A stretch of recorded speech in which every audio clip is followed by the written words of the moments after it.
नमस्कार, मी संस्कृती आणि आपण पाहत आहात नवा मराठा। अहिल्यानगर महानगरपालिकेचा गलथान कारभार सध्या चव्हाट्यावर आला आहे, कारण मनपाने शहरातील अनेक ठिकाणच्या रस्त्यांचे काँक्रिटीकरण, ड्रेनेज लाईनची कामे एकाच वेळी मोठ्या प्रमाणात सुरू केली आहेत। मात्र या कामांचे कोणत्याही प्रकारचे नियोजन नसल्याचे समोर आले आहे, कारण शहरातील फक्त रस्ते खोदून ठेवलेले असल्याने आणि कामासाठी नेमलेले ठेकेदार त्यांच्या वेळेनुसार अतिशय कासव गतीने काम करत असल्याने निम्म्यापेक्षा जास्त शहराचे दळणवळणच सध्या ठप्प झाले आहे। त्यामुळे नागरिकांना, गर्भवती महिलांना प्रचंड त्रास सहन करावा लागत आहे। दरम्यान आता महापालिकेच्या नियोजन शून्य कारभारामुळे नागरिकांच्या घटनात्मक हक्कांवरच गदा आली असल्याचे सांगत या नागरिकांनी महापालिका आयुक्तांना निवेदनाद्वारे त्यांच्या जबाबदारीची जाणीव करून दिली आहे। तसेच या विरोधात कायदेशीर पद्धतीने लढाई लढण्याचा इशारा देखील देण्यात आला आहे। नमस्कार नगरकरांनो, आपल्या नगर शहरामध्ये बऱ्याच ठिकाणी हे ड्रेनेजचे पाईपाचं सगळीकडे काम झालंय। ते अमरधाम, नालेगाव ते नगर वाचनालय या रस्त्याचं काम बऱ्याच दिवसापासून काम चालूय। आता आपण लक्ष्मी कारंजा परिसरात आहोत, तर हे पाईपाचं काम बरेच दिवस झाले इथं लावून ठेवले, खड्डे खांदून ठेवले आणि 5-6 दिवस झाले इथं कुणी वर्कर नाही, कुणी प्रशासक नाही, काही लक्ष नाही कोणाचं। त्याच्यामुळे इथं काही हॉस्पिटल आहे, तिथं काही येणारे पेशंट वगैरे आहेत, त्यांना पण खूप अडथळा होतो। नागरिकांना येण्या जाण्यासाठी खूप त्रास होतोय। शाळेतले मुलं आहेत, ते शाळेतल्या मुलांना सुद्धा येण्या जाण्यास खूप त्रास होतोय। इथं पिण्याच्या पाण्याची लाईन आहे, ती 2 दिवसापासून फुटली होती। पाणी सुद्धा खूप व्यर्थ गेलेलं आहे। भर उन्हाळा आहे आणि लोकांना पाणी प्यायला नाही आणि प्रशासनाचं इथं लक्ष सुद्धा नाहीये आणि नागरिकांना खूप त्रास होतोय। काही 2-3 जण इथं पडले, काही अपघात झाला काही लोकांचा, बऱ्याच जणांना त्रास होतोय इथे। अहिल्यानगर येथील वडगाव गुप्ता या ठिकाणच्या सरकारी जागेत अनेक वर्षांचे अतिक्रमण असलेल्या अनुसूचित जाती जमाती आणि भटक्या विमुक्त प्रवर्गातील कुटुंबियांचे अतिक्रमण हटवण्याच्या नावाखाली त्यांना बेघर केले असून त्यांना त्या ठिकाणी पुनर्वसन एका बाजूस करण्याच्या मागणीसाठी लवजी शक्ती सेनेच्या वतीने जिल्हाधिकारी यांना निवेदन दिले होते। मात्र कुठलीही कारवाई झाली नसल्याने जिल्हाधिकारी कार्यालयासमोर बिनाड आंदोलन चालू करण्यात आले। आज आम्ही लहुजी शक्ती सेनेच्या माध्यमातून वडगाव गुप्ता येथे जे अतिक्रमण झालं होतं 21/2/2025 ला, त्या अतिक्रमणाच्या संदर्भामध्ये सर्व आदिवासी, भटके विमुक्त, SC ही सर्व माणसं आज रस्त्यावर उतरलेली आहेत। त्याचं कारण असं आहे की ती शासनाची, महाराष्ट्र शासनाची जमीन आहे। त्याच जागेवर ह्या माणसांना BRDA माध्यमातून कलेक्टर साहेब यांनी घरकुलं बांधून दिले पाहिजे। दुसरी गोष्ट, अतिक्रमण करीत असताना जो बुलडोझर चालवले गेले त्यामध्ये डॉक्टर बाबासाहेब आंबेडकरांच्या एका दरवाजावरील छायाचित्राची विटंबना झालेली आहे। आमचं असं म्हणणं आहे की अतिक्रमण हे व्हायला नको होतं, झालंय, परंतु ज्यांनी हे करून घेतलेलं आहे संबंधित प्रशासकीय अधिकारी असतील यांच्यावर गुन्हे दाखल झाले पाहिजेत। तसेच ही जी माणसं आहे बेरोजगार आहेत, ही माणसं अतिशय गरीब आहेत। देशाला स्वातंत्र्य मिळालं, परंतु आजही सर्वसामान्य माणसाचा इथं या लोकशाहीमध्ये विचार होत नाही। ह्या गोष्टीचा आम्ही या सरकारला जाहीर निषेध करतो आणि येणाऱ्या काळामध्ये जर आमचं म्हणणं सरकारनं व्यवस्थित ऐकून घेतलं नाही किंवा या सर्वसामान्य माणसाला गट नंबर 595/1 मध्ये जर BRDA माध्यमातून घरकुलं देऊन यांचं पुनर्वसन जर झालं नाही तर आम्ही मुख्यमंत्री साहेबाची भेट घेऊ व आत्मदहन करू। मुख्यमंत्री साहेब पुढे आत्मदहनाचा इशारा आम्ही पुढच्या काळामध्ये देणार आहोत। धन्यवाद। मी संजय माळी, वडगाव गुप्ता, मोजे वडगाव गुप्ता 555 गट नंबर मध्ये राहतो। तर इथं पारदे, बेल, मांगमार असे भरपूर समाजाचे माणसं राहिले आहेत, पण विखे पाटलांनी इथलं कुठली चौकशी न करता आमचे घर पाडले आणि 595 मध्ये अतिक्रम धारक आम्हाला असं घोषित केलं आणि शेजारी अतिक्रम असताना सुद्धा त्यांच्या नोंदी लावल्या गेल्या आणि आमच्या घर पाडले गेले। तर याची चौकशी का नाही झाली भाऊ? फक्त आदिवासीवर अन्याय करायचा आणि मराठ्याला सोडून द्यायचं का? तर तुम्ही त्यांची सुद्धा चौकशी केली पाहिजे, कशा पद्धतीने यांच्या नोंदी लागल्या आणि यांच्या का नाही लागल्या। का आमचे वडील 2001 पासून भांडतात त्या जमिनीवर का नोंद लावा, आमची नोंद लावली गेली नाही, यांच्या कास काय नोंदी लागल्या, एवढंच मला सांगायचंय। जय भीम।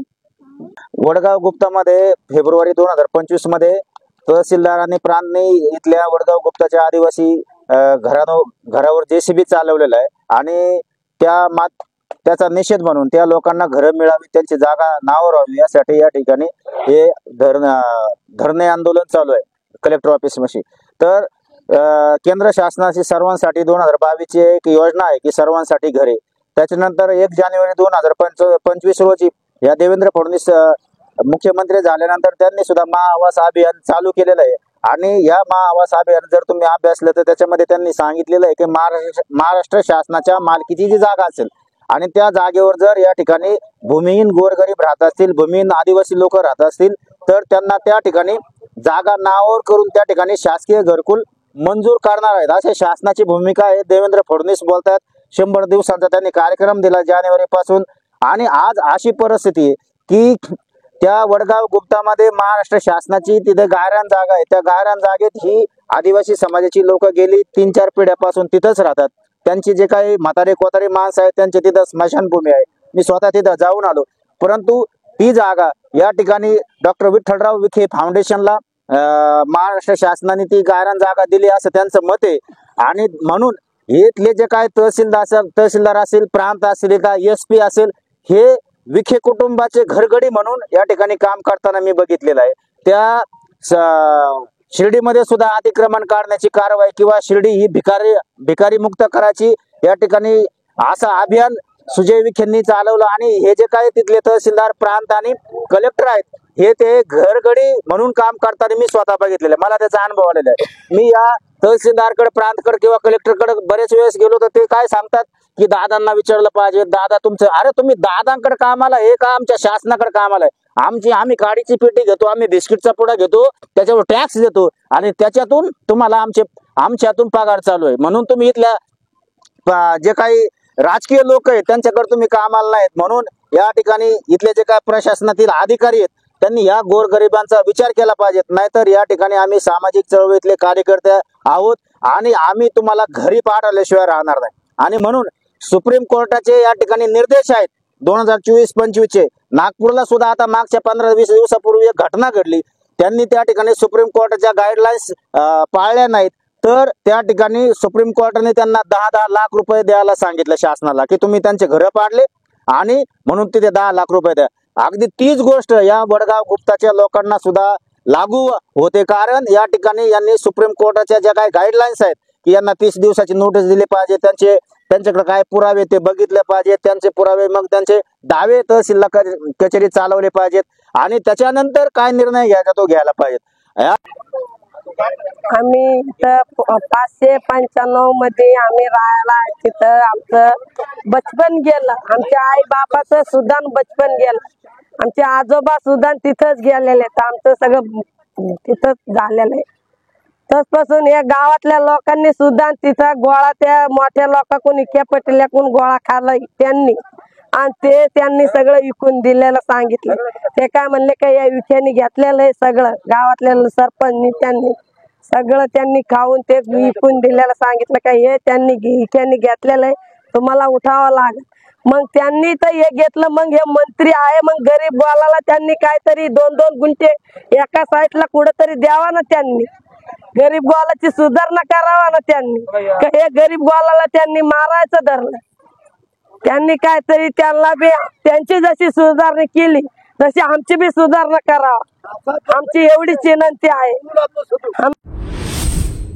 22 एप्रिलला पहलगाम येथील बैसरन घाटीमध्ये दहशतवाद्यांनी पर्यटकांवर हल्ला केल्याने संपूर्ण देश हादरलाय.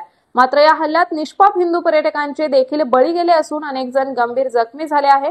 मात्र या धक्कादायक घटनेच्या निषेधार्थ आणि हिंदू समाजाच्या रोषाला वाचा फोडण्यासाठी विश्व हिंदू परिषद अहिल्यानगर यांच्या वतीने जिल्हाधिकाऱ्यांना निवेदन देण्यात आले आहे. तसेच या गुन्हेगारांना लवकरात लवकर शोधून कठोरात कठोर शिक्षा करण्यात यावी ही मागणी करण्यात आली आहे. जय श्रीराम. 22 एप्रिल रोजी काश्मीरमधील पहलगाव या ठिकाणी पर्यटकांवर जो अमानुषपणे त्या ठिकाणी हल्ला झाला, हत्या करण्यात आली, त्याचा या ठिकाणी अहिल्यानगरतर्फे विश्व हिंदू परिषदेतर्फे त्याचप्रमाणे समस्त अहिल्यानगरमध्ये सर्व हिंदू बांधवांच्या माध्यमातून या ठिकाणी आज आम्ही जिल्हाधिकारी कार्यालयाला निवेदन दिलेलं आहे आणि केंद्र सरकारकडेही हा संदेश त्या ठिकाणी पाठवण्यात यावा अशी त्यांना विनंती केलेली आहे. जय श्रीराम. मी आशुतोष सतीश लांडगे, विश्व हिंदू परिषद अहिल्यानगर जिल्हाध्यक्ष. आम्ही विश्व हिंदू परिषदेतर्फे आज कलेक्टर ऑफिसमध्ये जो काश्मीरमध्ये जो बिहाड पाकिस्तानी टेररिस्ट लोकांनी जो काही बिहाड हल्ला केलेला आहे त्याच्या निषेधार्थ आम्ही आज कलेक्टर साहेबांना निवेदन दिलेलं आहे. प्रमुखपणे त्याच्यामध्ये आमचे 4 मुद्दे आहेत की आपल्या जो शेजारी देश आहे पाकिस्तान हा नेहमी जो बिहाड हल्ले करतो, निहत्या लोकांवर त्यांनी आज गोळ्या दागल्या. गोळ्या दागताना सुद्धा त्या टेररिस्ट लोकांनी तुम्ही तुमची जात विचारली नाही, हिंदू कोणत्या धर्माचे आहात विचारलं, तुमचे कपडे काढून त्यांना विचारलं की बघितलं आणि सांगितलं की हे कलमा पडता येणार नाही. आता ते कलमा न पडणारे ना त्यांनी गोळ्या झाडल्या. तर हा जो काही बिहाड कृत्य जे झालेला आहे त्याचा विश्व हिंदू परिषदेतर्फे आम्ही तीव्र शब्दामध्ये निषेध करतो. आणि जर सपोज तुम्ही जे काही हे जे बिहाड कृत्य ज्या लोकांनी केलेलं आहे हे जर सपोज धर्म विचारून गोळ्या मारत असतील, जर सपोज आम्ही विश्व हिंदू परिषदेतर्फे जर आम्ही धर्म विचारून सकल हिंदू समाजाने जर सपोज ह्या विशिष्ट धर्माच्या लोकांवर जर आम्ही बहिष्कार घातला तर चालेल का? तर अशा प्रकारे जे काही ह्या देशामध्ये जे कृत्य चाललेलं आहे, ठीक आहे, हे सगळ्या गोष्टी थांबवण्याकरता विश्व हिंदू परिषदेने आज कार्यालयामध्ये जाऊन जिल्हाधिकाऱ्यांना हे निवेदन दिलेलं आहे. त्यात प्रमुखतेने 4 मुद्दे मांडलेले आहेत. पाकिस्तानला आंतरराष्ट्रीय लेवलवर कसं आपल्याला रोखता येईल.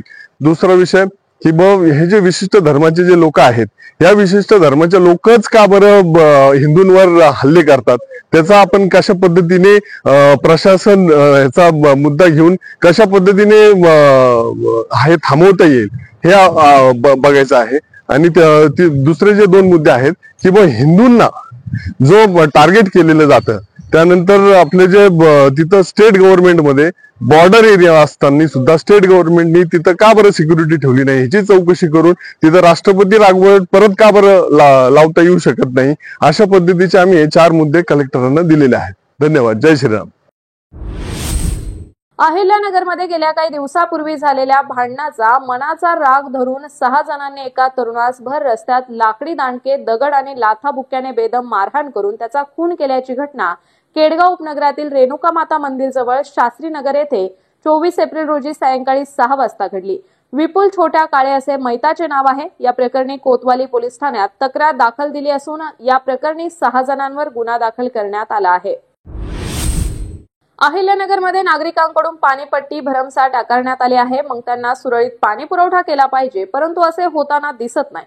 तसेच पाणी पुरवठा व्यवस्थापन संपूर्ण शहरात विस्कळीत झाले आहे.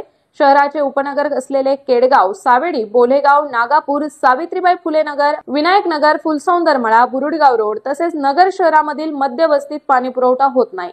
ऐन उन्हाळ्याच्या दिवसात सर्व नागरिकांना पिण्याच्या पाण्याची गरज असतानाच पालिकेकडून त्यांना पाणी उपलब्ध होत नाही. कर्मचाऱ्यांचे फोन बंद असतात. विचारणा केल्यास उडवाउडवीची उत्तरे मिळतात. तरी आपण स्वतः लक्ष घालून पाणी पुरवठा सुरळीत करावा, अन्यथा नागरिकांसह जनआंदोलन करण्यात येईल असा इशारा देण्यात आला आहे. जय महाराष्ट्र. आज आयुक्तांकडे गेलो होतो आणि नगर शहरात पाणी वितरण व्यवस्थेचं जी वाट लागली ते आपण सगळेजण नगरकर पाहतच आहात. गेल्या 1 महिन्यापासून नगर शहरात पाण्याचा कधी 4 दिवसाला, कधी 5 दिवसाला, कधी कर्मचाऱ्यांना विचारलं तर ते सांगतात संध्याकाळी येणार आहे, कोणी म्हणतं सकाळी येणार आहे. म्हणजे नगरकरांची अक्षरशः चेष्टा या प्रशासनाने या नगर शहरात चालवली. कधी एमएससीबीचे कारण दाखवली जातात, कधी पाईपलाईन फुटल्याची कारण दाखवली जातात. आणि किमान पिण्यापुरतं पाणी तरी महापालिकेने नगरकरांना दिलं पाहिजे. त्या संदर्भात आज आयुक्तांकडे गेलो होतो. आयुक्तांशी चर्चा केली, आयुक्तांना निवेदन दिलं आणि त्यांना निवेदन दिलं की 8 दिवसात जर तुम्ही पाणी वितरण व्यवस्था सुधारल्या नाही तर आम्ही आंदोलन करू, असं या ठिकाणी मी सर्व नागरिकांतर्फे त्यांना निवेदन दिलं.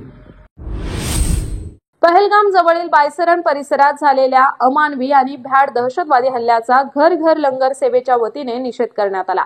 या हल्ल्यात बळी पडलेल्या 26 निरपराध नागरिकांना तारकपूर येथील अण्णा छात्रालयात भावपूर्ण श्रद्धांजली अर्पण करण्यात आली आहे.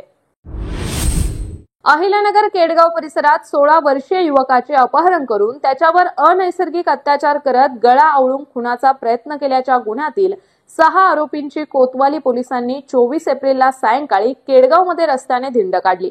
या आरोपींना पायी फिरून आरोपींच्या घरी जाऊन घरची झडती आणि गुन्ह्याचा तपास केला आहे. तर पाहुयात सविस्तर व्हिडिओ. वर्षाच्या बालकावर आणि तिच्या 2 मित्रांना जीवे ठार मारण्याचा प्रयत्न करून सदर 16 वर्षाच्या बालकावर लैंगिक अत्याचार करण्यात आला होता. त्यामध्ये एकूण 12 आरोपी होते. आरोपींच्या ग्रुपचं नाव रावण ग्रुप अशा प्रकारे त्यांनी ग्रुप बनवलेला होता आणि सदर ग्रुपच्या माध्यमातून ते सदर परिसरात दहशत करत होते. तर त्या गुन्ह्यातील जे 12 आरोपी आहेत त्यापैकी 7 आरोपी अटक करण्यात आलेले आहेत. उर्वरित आरोपी सुद्धा आता लवकरात लवकर अटक होतील. सदर जे 7 आरोपी आहेत सदर परिसरात दहशत करत होते. त्या संदर्भाने सदर गुन्ह्यात त्यांना अटक करण्यात आलेली असून त्यांना गुन्ह्यातले जे पंचनामे आहेत, घर झडती आहे, इतर सर्व पंचनाम्यांसाठी त्यांचा जो परिसर आहे त्या परिसरात कोतवाली पोलीस स्टेशनचे प्रभारी अधिकारी दराडे साहेब आणि तपास अधिकारी सपकाळे साहेब आणि सर्व पोलीस स्टेशनच्या टीमने सदर पंचनाम्यांचे वगैरे काम आज पूर्ण केलेले आहे आणि अधिकचा तपास सुरू आहे. आपल्या माध्यमातून मी फक्त सर्वांना एकच आवाहन करीन की सदर रावण ग्रुपच्या नावानं जर कोणी दहशत करत असेल तर तात्काळ कोतवाली पोलीस स्टेशनशी आणि आमच्याशी संपर्क साधावा. नागरिकांनी अशा कुठल्याही ग्रुपच्या किंवा अशा कुठल्याही गुंडांच्या दहशतीखाली राहण्याचे कोणतेही कारण नाही. कायद्याचं राज्य आहे आणि पोलीस सक्षम आहेत. धन्यवाद. अहिल्यानगर येथील गांधी मैदान, चितळे रोड, लक्ष्मी कारंजा, पटवर्धन चौक, आनंदी बाजार, गाडगीळ पटांगण तसेच नालेगाव परिसरातील पावसाच्या पाण्याचा निचरा होत नव्हता. गेल्या 50 वर्षापासून हा प्रश्न प्रलंबित होता. नागरिकांच्या घरांमध्ये पावसाळ्यात मोठ्या प्रमाणात पाणी जात होते. हा नागरिकांच्या जिव्हाळ्याचा प्रश्न सोडवण्यासाठी गेल्या 25 वर्षापासून पाठपुरावा करीत आहोत. तसेच ड्रेनेजचे काम लवकरात लवकर व्हावे यासाठी महानगरपालिकेचे आयुक्त यशवंत डांगे यांनी भेट घेतली असून कामाची पाहणी केली आहे. परिसर, गांधी मैदान या परिसरामध्ये पावसाळ्याचं जे पाणी आहे किंवा घरगुती सांडपाणी आहे त्या निचरा होत नव्हता. पावसाळ्याच्या दिवसांमध्ये विशेषतः नागरिकांच्या घरामध्ये मोठ्या प्रमाणात पाणी जात होतं. ह्या सर्व गोष्टींचा कायमस्वरूपी तोडगा काढण्यासाठी महापालिकेमार्फत आमदार संग्राम जगताप यांच्या प्रेरणेतून आपण 150 कोटी रुपयाच्या निधीतून राज्यस्तर नगरोत्थान योजनेतून या परिसरामध्ये आपण 1200 mmच्या अंडरग्राऊंड पाईप ज्या पावसाचं पाणी वाहून येतील त्याचबरोबर ड्रेनेजचं पाणी वाहून येतील याचं काम प्रगतीपथावर आहे. या मे अखेरपर्यंत आपण हे काम पूर्णत्वास नेऊ. सर्व नागरिकांची परिसरातल्या थोडीफार गैरसोय होईल, परंतु हा जो प्रश्न गेल्या 20 ते 25 वर्षापासून प्रलंबित आहे तो प्रश्न निश्चितपणे सुटेल. धन्यवाद.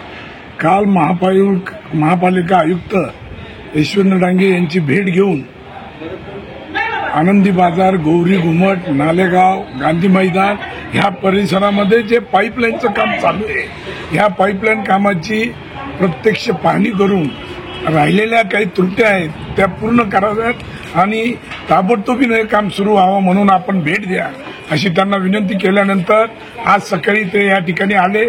या सगळ्या भागातली पाहणी आमच्या समूहात त्यांनी केली. हा जो परिसर आहे या भागात गेल्या 40-50 वर्षापासूनचा हा फार मोठा पावसाच्या पाण्याचा प्रश्न होता. गेल्या 20-25 वर्षापासून आम्ही सर्वजण त्यासाठी पाठपुरावा करत होतो, परंतु यश मिळत नव्हतं. परंतु महाराष्ट्र सरकारनं या ठिकाणी 150 कोटी रुपये जी निधी दिली ती माननीय मुख्यमंत्री एकनाथरावजी शिंदे त्याचबरोबर उपमुख्यमंत्री त्यावेळचे आपले देवेंद्रजी फडणवीस, अजितदादा पवार यांनी नगर शहरासाठी विशेष 150 कोटी रुपये दिले आणि या 150 कोटीतनं या कामाची या ठिकाणी सुरुवात झालेली आहे. मी या ठिकाणी महापालिकेचे आणि संबंधित ज्यांनी ही निधी आणण्याकरता प्रयत्न केले त्यांचं खरंच या ठिकाणी आभार मानले पाहिजे की हा जो प्रश्न जे आम्हाला वाटत नव्हतं हे कधी होईल म्हणून, पण हे प्रथमच या अशा पद्धतीनं एवढं चांगल्या पद्धतीनं हे काम होतंय. या कामाकडे आम्ही पूर्णपणे लक्ष देऊन आहोत कारण की हे काम कोणत्याही परिस्थितीत आम्ही चुकीचं होऊ देणार नाही. कारण की हा इथला फार जुना प्रश्न आहे. फार सीना नदीपासून तर गाडगीळ पटांगणापर्यंत त्यावेळेसचे खासदार माननीय सुजयजी विखे यांच्या माध्यमातून 40 लाख रुपये मी त्या ठिकाणी आणले आणि त्याच्यानंतर ही पुढची जी पाईपलाईन आहे, ही पुढची पाईपलाईन या 150 कोटीमध्ये त्या शहराचे लोकप्रतिनिधी व सगळ्यांच्या प्रयत्नातनं हे काम होत आहे. तेव्हा महापालिकेच्या आयुक्तांना पण मी धन्यवाद दिले. आपण वेळोवेळी या कामावर लक्ष द्या आणि हे काम तातडीनं पावसाळ्याच्या आत पूर्ण झालं पाहिजे अशा पद्धतीची त्यांना विनंती केली. त्यांनी पण ती मान्य केली. ताबडतोबीनं त्यांनी संबंधित ठेकेदाराला आणि संबंधित इंजिनियरला आमच्या समोर सूचना दिल्या फोनवर की बा ताबडतोबीनं हे काम फास्टरित्या करायचंय. आपल्याला पावसाळ्याच्या आत या ठिकाणचं हे गटारीचं काम पूर्ण होऊन कॉन्क्रिटीकरण कोणाच्याही तक्रारी आल्या नाही पाहिजे अशा पद्धतीनं सगळं काम व्यवस्थितरित्या करा अशा सूचना पण त्यांनी ताबडतोब दिल्या. त्यामुळं पिण्याचे पाईपलाईन असतील हे असतील हे सगळे जोडून देण्याचं काम त्यांनी त्या आदेश दिलेला आहे आणि त्याप्रमाणे हे काम सुरू आहे. पुन्हा एकदा मी महाराष्ट्र सरकारचं मुख्यमंत्री, उपमुख्यमंत्री, दोन्ही उपमुख्यमंत्री आणि महापालिकेचं या ठिकाणी आभार मानतो. औद्योगिक क्षेत्रामध्ये वीज, रस्ते, पाणी यासह इतर मूलभूत सुविधा मुबलक प्रमाणात उपलब्ध करून देण्याबरोबरच उद्योजकांच्या अडचणी समन्वयातून वेळेत सोडवण्याचे निर्देश जिल्हाधिकारी डॉक्टर पंकज आशिया यांनी दिले. तसेच जिल्हाधिकारी कार्यालयात आयोजित जिल्हा उद्योग मित्र समितीच्या बैठकीत डॉक्टर आशिया बोलत होते. अहिल्यानगरचे पोलीस अधीक्षक राकेश ओला यांनी स्थानिक गुन्हे शाखेचे पोलीस निरीक्षक दिनेश आहेर यांना जिल्ह्यामधील अवैध व्यावसायिकांची माहिती काढून कारवाई करण्याबाबत आदेश दिलेले आहेत. यावेळी MIDC पोलीस स्टेशन हद्दीत अवैध धंद्याची माहिती काढून अवैध दारू आणि जुगाराच्या 6 ठिकाणी छापे टाकून कारवाई केली. या प्रकरणी गुन्हे दाखल केले असून 62,690 रुपये किमतीचा मुद्देमाल जप्त करण्यात आला आहे. शाळेत शिकणाऱ्या लहान मुलींना जवळ बोलावून त्यांना बॅड टच करत गैरवर्तन करून वारंवार त्रास देण्याची घटना शहरातील माळीवाडा परिसरातील एका शाळेसमोर घडली आहे. या प्रकरणी शाळेच्या गेटजवळ ताक विकणाऱ्या तरुणावर पोक्सोसह विनयभंगाचा गुन्हा कोतवाली पोलिसांनी दाखल केलाय. वैभव बबन हुच्चे असे आरोपीचे नाव आहे. शिवसेना संपर्क प्रमुख दिलीप सातपुते मित्रमंडळाच्या वतीने केडगाव भूषणनगर येथे 26 एप्रिल रोजी सायंकाळी 6 वाजता महाराष्ट्रातील वैराग्यमूर्ती केशव महाराज उखळीकर यांच्या सुश्राव्य वाणीतून श्रीकृष्ण लीला कथा वाचन कार्यक्रमाचा प्रारंभ होणार आहे. 26 एप्रिल ते 9 मे या कालावधीत सायंकाळी 6 ते 9 या वेळेमध्ये हा कार्यक्रम पार पडणार आहे. दररोज महाआरतीनंतर महाप्रसादाचा देखील वाटप होणार असल्याची माहिती शिवसेना संपर्क प्रमुख दिलीप सातपुते यांनी दिली. सकल ब्राह्मण समाजसेवा संस्था अहिल्यानगरच्या वतीने 27 ते 30 एप्रिल या कालावधीत प्रभू परशुराम जन्मोत्सव सोहळ्याचे आयोजन करण्यात आले असल्याची माहिती राजाभाऊ पोद्दार आणि विजय देशपांडे यांनी दिली. 27 एप्रिल रोजी सकाळी 10 ते 2 या वेळेत प्रकाश नेत्रालय डौले हॉस्पिटल शेजारी सावेडी रोड अहिल्यानगर येथे डॉक्टर राजीव चिटगोपेकर यांच्या मार्गदर्शनाखाली आणि डॉक्टर अमित बडवे यांच्या हस्ते नेत्ररोग तपासणी शिबिर आणि नेत्रदान नाव नोंदणी शिबिर होणार आहे. संत निरंकारी मिशनच्या अहिल्यानगर शाखेच्या वतीने मिस्किन रोड स्थित निरंकारी सत्संग भवन येथे रक्तदान शिबिराचे आयोजन केले होते. त्यात 125 रक्तदात्यांनी रक्तदान केले. यात महिलांची संख्या लक्षणीय होती. शिबिराचे उद्घाटन डॉक्टर MA माजिद यांच्या हस्ते फीत कापून करण्यात आले. प्रीतीज पाठशाला आणि कॅम्ब्रिज चॅम्प इंटरनॅशनल प्रीस्कूलच्या वतीने 27 एप्रिल रोजी ड्रॉइंग आणि रंगभरण स्पर्धेचे आयोजन करण्यात आले आहे. सदर स्पर्धा Cambridge champs international preschool Gaikwad colony Swami Samarth मठासमोर मॅक केअर हॉस्पिटल जवळ सावेडी येथे सकाळी 11 ते दुपारी 1 या वेळेत होणार आहे. 2004 साली स्थापन झालेल्या institute for studies in design and technology या संस्थेने 20 वर्ष पूर्ण केले असून त्यानिमित्ताने ब्लॉसम 2025 या फॅशन शोचे आयोजन करण्यात आले आहे. या प्रसंगी जिल्हाधिकारी डॉक्टर पंकज आशिया यांची विशेष उपस्थिती असणार आहे अशी माहिती संस्थेचे संस्थापक अध्यक्ष विनायक देशमुख यांनी दिली. राष्ट्रसंत आचार्य श्री आनंद ऋषीजी मसाचे जन्मभूमी असलेल्या अहमदनगर जिल्ह्यातील चिचोंडी या पवित्र भूमीवर साकारत असलेल्या भव्य तीर्थस्थान गुरु आनंद तीर्थ या ठिकाणी 12वा वर्षिप पारणा महोत्सव 30 एप्रिल अक्षय तृतीयेला होणार आहे. अहिल्यानगर सावेडी येथील चंदूकाका ज्वेलर्सने सुवर्ण ग्राहकांसाठी एक भन्नाट योजना आणली आहे. यामध्ये तुम्ही 10% रक्कम भरून आपले सोने बुक करू शकतात, जेणेकरून बाजारात कितीही चढ उतार आले तरी त्याची तुम्हाला काहीही टेन्शन घेण्याची गरज राहणार नाही. मात्र ही ऑफर 30 एप्रिल पर्यंत चालू असणार आहे. श्रीरामपूर येथील सौमय्या प्राथमिक विद्या मंदिर आणि संस्कार केंद्र शाळेचे इयत्ता 3रीतील समर्थ संदेश भागवत याने विविध स्पर्धा परीक्षांमध्ये यश मिळवले आहे. त्याने महात्मा फुले परीक्षेत 300 पैकी 210 गुण मिळवून तालुक्यात पहिला क्रमांक, NSC परीक्षेत 200 पैकी 170 गुण मिळवून राज्यात 14वा क्रमांक, मंथन परीक्षेत 300 पैकी 256 तालुक्यात 6वा क्रमांक मिळवला आहे. तर अशाच माहितीपूर्ण बातम्यांसाठी चॅनलला सबस्क्राईब नक्की करा.